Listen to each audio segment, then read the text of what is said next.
اڑنے والا ہاتھی۔ ایک دفعہ کا ذکر ہے کہ کسی گاؤں میں بہت ہی غریب دھوبی رہتا تھا۔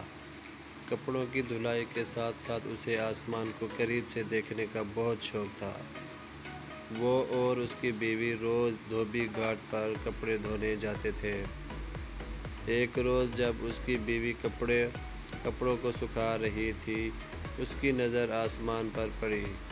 کیا دیکھتی ہے کہ آسمان سے ایک ہاتھی اڑتا ہوا زمین پر اتر رہا ہے۔ جیسے ہی وہ زمین پر اترا تو وہ غائب ہو گیا۔ دو تین روز تک وہ دونوں یوں ہی ہاتھی کو زمین پر اترتا دیکھتے رہے۔ انہوں نے فیصلہ کیا کہ کل وہ اس ہاتھی پر نظر رکھیں گے کہ ہاتھی زمین پر کیوں اترتا ہے اور پھر غائب ہو جاتا ہے۔ آخر ایسا کیوں ہے؟ اگلے دن دونوں شدت سے اس ہاتھی کا انتظار کرنے لگے، آسمان پر بار بار نظر دوڑانے لگے۔ آخر ان کو آسمان سے ہاتھی زمین پر اترتا نظر آ ہی گیا۔ دونوں اس کے پیچھے چل پڑے۔ ہاتھی گنے کے کھیتوں میں گھس گیا اور خوب پیٹ بھر کر گنے کھانے لگا۔ ہاتھی کا پیٹ بھرا اور اڑنے کی تیاری کرنے لگا۔ جیسے ہی اس نے اڑان بھری، دونوں میاں بیوی نے بھی ہاتھی کے دم پکڑ لی اور ہاتھی کے ساتھ اڑنے لگے۔ ہاتھی آسمان کی بلندیوں کو پہنچا تو دھوبی کیا دیکھتا ہے کہ ایک پہاڑ ہیرے سونے کے جواہرات سے چمک رہا ہے۔ یوں لگ رہا تھا جیسے کوئی اپنا خزانہ یہاں چھوڑ کر بھول گیا ہے۔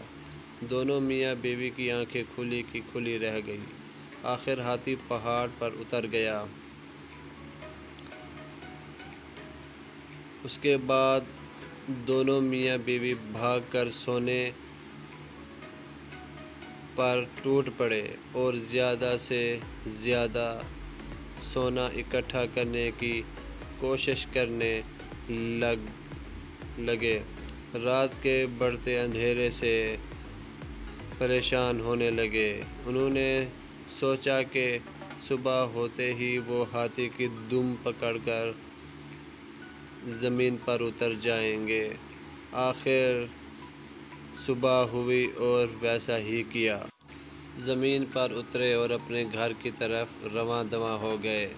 ایک غریب دھوبی جو روز بروز امیر ہوتا جا رہا تھا، اس کو دیکھ کر سارا گاؤں حیران و پریشان ہو گیا کہ اچانک ایسا کیا ہوا کہ دھوبی اتنا امیر ہو گیا ہے۔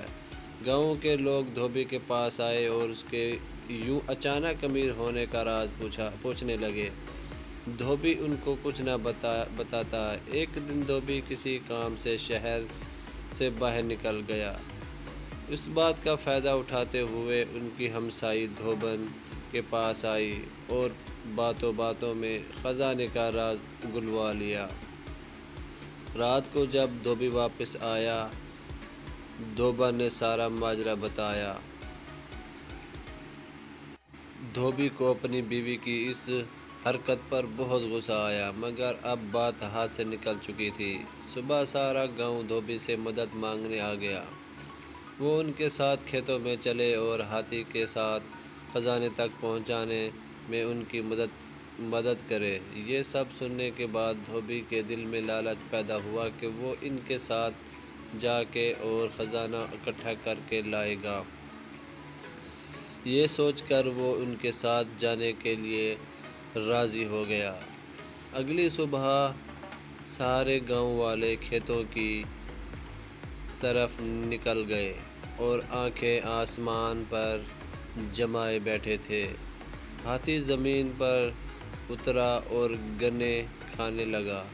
سب گاؤں والے اس کی طاق میں جیسے ہاتھی گنے کھا کر فارغ ہوگا تو سب اس کی دم پکڑ کر اس خزانے تک پہنچ جائیں گے۔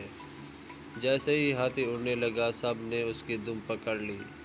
دھوبی سب سے آگے اس کی دم پکڑے ہوئے تھا اور یوں اس کے پیچھے ایک لمبی قطار میں پورے گاؤں والے ایک دوسرے کو پکڑے اڑتے چلے جا رہے تھے۔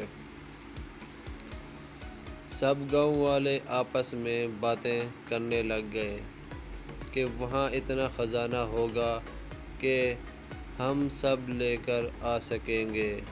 کسی نے کہا خود سے سوچنے سے اچھا ہے کہ ہم کیوں نہ دھوبی سے پوچھ لیں۔ ایک گاؤں والے نے پوچھا کہ وہاں کتنا سونا ہے۔ دھوبی خزانے کی لالچ میں گاؤں والوں کو ساتھ چل دیا تھا۔ دم کو چھوڑتے ہوئے ہاتھوں کو پھیلا کر کہنے لگا، اتنا زیادہ! یہ کہنے کی دیر تھی کہ سب کے سب زمین پر گر پڑے اور ہاتھی مزے سے آسمان میں اپنی اڑان بھرنے لگا اور گاؤں والوں کو ان کی لالچ کی سزا مل گئی۔